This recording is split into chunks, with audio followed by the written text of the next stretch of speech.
But I've really looked up to athletes that once they got to that point were able to keep challenging themselves, keep growing and transition into, let's say, the running of the team. Because when I look at other sports teams, athletes that have been able to do that, they've got the real experience, you know, so they know what the sailors and the athletes are going through, they understand it, so they're probably in the best position to really transition into running that team.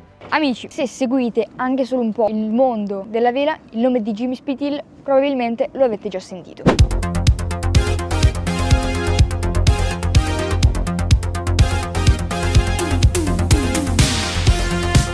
As a child, it was a dream because I grew up and really got that much to lose. As soon as I was fortunate enough to get involved. Se invece non seguite la vela, state tranquilli, perché la storia di Jimmy è una di quelle storie che escono dallo sport. Per ripercorrere un po' quella che è la sua biografia, Jimmy nasce in Australia, a Sydney, nel 1979.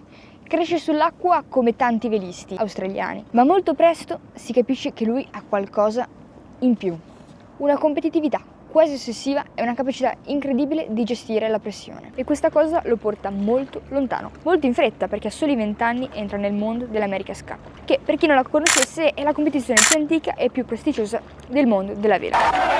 Today people must be questioning whether the term down under applies to Australia anymore. Saltiamo al 1999. Jimmy guida Young Australia, diventando il più giovane skipper ad aver mai partecipato alla competizione dell'America's Cup. In playing the starts like a veteran. Those competitors can come out there thinking they're going to have an easy race and look out because, you know, we're going to be all fired up and we haven't really got that much to lose.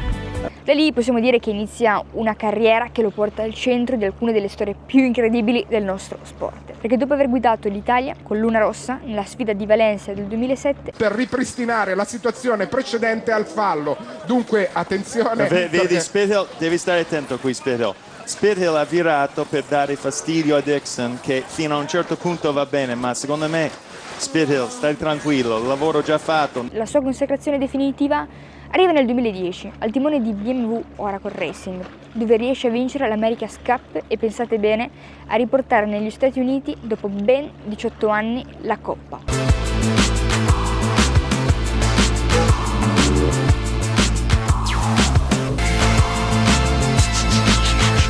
Ma è nel 2013 che succede qualcosa che ancora oggi viene raccontato come una delle rimonte più assurde della storia del nostro sport. There's nothing in this. Kiwis now just one win away from the America's Cup. Like nothing we've ever seen, nothing I've ever seen. Siamo a San Francisco questa volta. Ora col team USA sta difendendo la Coppa contro Emirates Team New Zealand. E a un certo punto della finale il punteggio è 8-1 per i neozelandesi. In pratica si poteva dire che era finita. Serve una sola vittoria, e dico una sola vittoria ai neozelandesi per portare a casa la vecchia brocca. E invece succede l'impossibile, perché il team di Spithill cambia assetto, cambia approccio, trova velocità e inizia a vincere una regata. Una regata dopo l'altra, fino a infilare 8 vittorie consecutive e ribaltare completamente la situazione sul tavolo, perché si trovano 9-8. È uno dei momenti più incredibili della storia del nostro sport e credo dello sport in generale. So New Zealand had the lead at Mark 1, they had the lead at Mark 2, as they come to the line, the comeback is complete. That's awesome.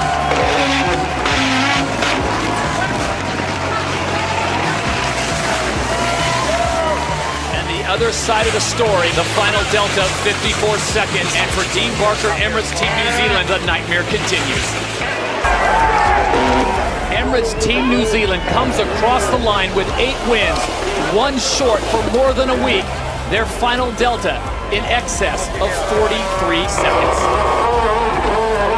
Spithill continua negli anni successivi ad essere uno dei protagonisti assoluti della vela professionistica, partecipando a diverse campagne di America's Cup e tornando anche a vestire i colori di Luna Rossa. Contemporaneamente diventa uno dei volti principali di SailGP, il circuito di Russell Coutts. Joining us right now is SailGP co-founder and CEO and yachtsman himself, Sir Russell Coutts. And this is really exciting. You guys have been with us before and we've seen some of this, but the excitement behind this, the viewership behind this, people are calling this the F1 racing of sailing. Circuito di regate velocissime sui catamarani foiling F50 che volano sull'acqua superando velocità assurde e che sta riscrivendo le coordinate della vela sportiva. E perché dopo 20 anni passati a prendere decisioni in acqua, Jimmy Spithill decide di affrontare una sfida diversa? I've driven a boat in every cup up until now, and if you told me this is where the sport would be back then when I started, I mean, I probably would have driven you to the mental hospital myself. I mean, it's just been an absolute one hell of a ride. But at the same time, you know, I really have to be honest with myself. And when I look, I think at all of the teams, but especially in the Italian team, if I look at this next generation of guys and girls that are coming through, they are so far ahead of me and my generation when we were their age. I mean, it's awesome. And so I really think now is the time for them to sort of pick up the ball and run with it. And I can't wait to see them get out there and hopefully finish the job off. Completamente diversa, quella di passare a CEO del Red Bull SailGP Italy Team e guidare un team di professionisti. Certo, un progetto ambizioso che vuole portare l'Italia ai vertici del circuito di SailGP. Uno sport che cambia velocissimo tra tecnologia, dati, foiling e nuove generazioni di atleti. E sicuramente avere l'esperienza di Jimmy Spithill a guidare questo team può fare una grossa differenza. E noi, per capire come mai Jimmy ha deciso di passare da atleta a CEO, anche per capire veramente cosa vuol dire passare da essere atleti per più di 20 anni, uno degli atleti, dei velisti più vincenti della storia, a gestire un team di professionisti all'interno del mondo della vela. Jimmy, what a great moment to see you again here in Monfalcone. We are very close to my city, so it's very important and a magic moment for me, I can say. And for many years we've seen you race and taking decision in the water, but now your role changed and now you're leading a team from the shore. How do you manage this change? Yeah, look, I think for any athlete, you know, there's always a transition where you're starting to get to the end of your competitive career on the water. But I've really looked up to athletes that once they got to that point were able to keep challenging themselves, keep growing, and ultimately transition into, let's say, the running of the team, ownership of the team and the business side. Yeah. Because when I look at other sports teams, athletes that have been able to do that, they've got the real experience, you know, so they know what the sailors and the athletes are going through, they understand it. So they're probably in the best position to really transition into running that team. Yeah. And I mean, a question that comes in my mind when I'm looking at your role, I mean, how Jimmy decide to choose an athlete? What skills do you look for an athlete in your team? Well, I think the first thing is clearly talent. You're looking for talented guys and girls that you want to bring to the team. But the most important thing for me is the personality and their what sort of a culture they will bring. You know, are they someone that's got a really strong work ethic? Are they someone that does not have a big ego? Yeah. And really important is being a team player and the ability to put the team before yourself. Yeah, I mean, also from my experience, what I always search is a polyhedric athlete, you know, something who has in the background falling, but not also falling, but also big boats, laser, something that really shaped his way of thinking sailing. Yeah, I think one of the cool things with sailing is that a lot of the successful guys and girls that are coming up through the sport, they're used to campaigning. Yeah. So they're somewhat independent, but they're used to running their own program, either if it's an Olympic program or being involved in another team and racing. So they've already got this mentality of being able to go out and build a structured program. But again, for us, we've seen athletes, guys and girls, come from different principles in terms of, we've seen Olympic style athletes, people coming from single-handed classes to, you know, up to America's Cup or offshore sailing teams. So I think the important part is it's trying to find a very well-rounded athlete. They have to be great in SailGP at least, you have to be physically at the very top end, but you also need to be able to operate at a very high level of performance and decision making, because things happen so fast when you have 13, 14 F50s. doing 50 knots, you know, you really have to be able to anticipate the next maneuver. Yeah, and you were 18 today and aimed to race in a circuit like SailGP. Like you were like me, at the age of 18, 19, 20. What path did you want to choose to try to go there? I think what I would do is I would go foiling. Okay. I think, you know, you need to get used to the fast speeds, Yeah. physical boats.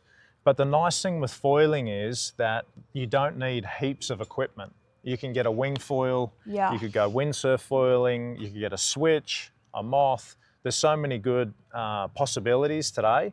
The other thing I would try and probably do is look at the Olympic sailing as well, because I think if you look at the 49er class, if you look at maybe the NACRA, Yeah. they're really high performance.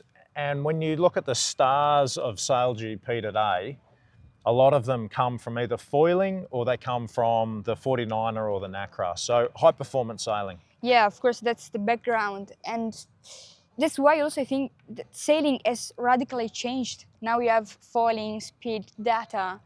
I mean, looking at the young sailors now, what strikes you most about this new generation?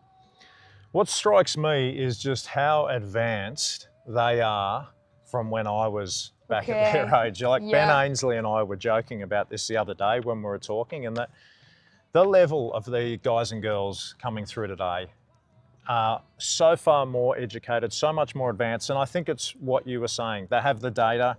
You have the ability now to really go back when you come ashore with simulators, with looking at onboard cameras, onboard communication and microphones, and you're able to totally break down all of the different maneuvers or decision making as, you know, you're trying to learn.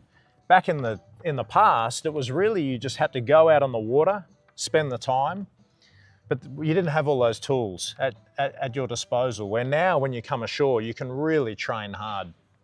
Yeah, I also completely agree with this, because really you have to put 100% of you to really try to get the things done also in the foiling. And now I have a very personal question, because many remember the 2013 comeback as one of the most legendary moment in sport in general, also for me. I mean, every time I look at this, I just can say, wow, what a moment.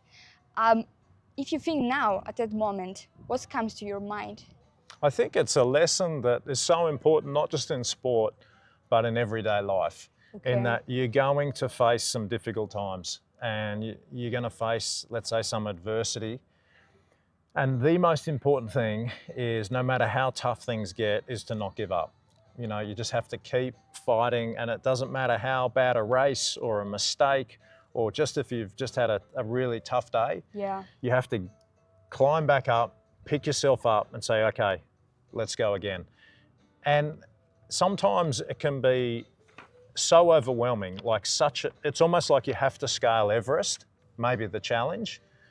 But what we found was it wasn't so much about thinking about, okay, I need to go to the top of Everest here. It's like, okay, let's focus on one step at a time, you know, one race at a time, just focus all our energy. Sometimes you can get overwhelmed with the big picture and task, where I sometimes, my lesson from there was don't give up and just one step at a time. Yeah, and looking back at your career, of course, also this moment of that 2013, what's the lesson that you really remind also now about a moment of your races, of your trainings? I think a key thing for me is always surround yourself with good people. If you build a good culture and a good team of people, and you're able to trust them to go and do it and lead, when you get to those tough moments, that's where you're really going to see the value. You know, like, sure, when things are going well and you're winning races, that's great. But it's really, you really get a benefit of team culture when you're in the tough moments. Maybe you've made a big mistake in the water, maybe you're at match point, maybe you've lost some races, then you see the people you want around you. Yeah, so you try to really understand and building your team. That's also, I think, very important for us as a young generation to understand that the people you have in your background are really important for you. And now looking at your role, so now you are not in the water as an athlete, what do you do in your free time? Yeah, I mean, look, I'm just getting over a few injuries. I've just Okay. had some surgery and stuff like that, but I love foiling and I Yeah. love wing foiling. So yeah, any chance I get, I try and do that because it's so accessible. I mean, you can literally just jump off the dock to do it, and it still connects even to a boat like the F50. You know, the fundamentals, there's still so many things you can learn and apply. And if I look at our current roster of athletes, that's what they're doing in their spare time. Yeah. So look, I love wing foiling, I like surfing, I love sport in general. And it's not, ironically, it's not until you get onto more the business side that you Okay. really reflect and think, oh wow, now I really appreciate it more than ever. Yeah. And if you can say one thing to a young kid that's now watching you and you want to really say, my future is in sailing, what you can say to him to help him? I can say that anyone can do it. Okay. You know, like if I look at if I use myself as an example, very average in terms of, you know, but I really wanted it. I believed the dream that I could do it, and I had to work hard. There's not going to be a shortcut, you know, but if you really want it, you can go and take it. Thank you, Jimmy. What a pleasure to be here today with you. Grazie mille, piacere.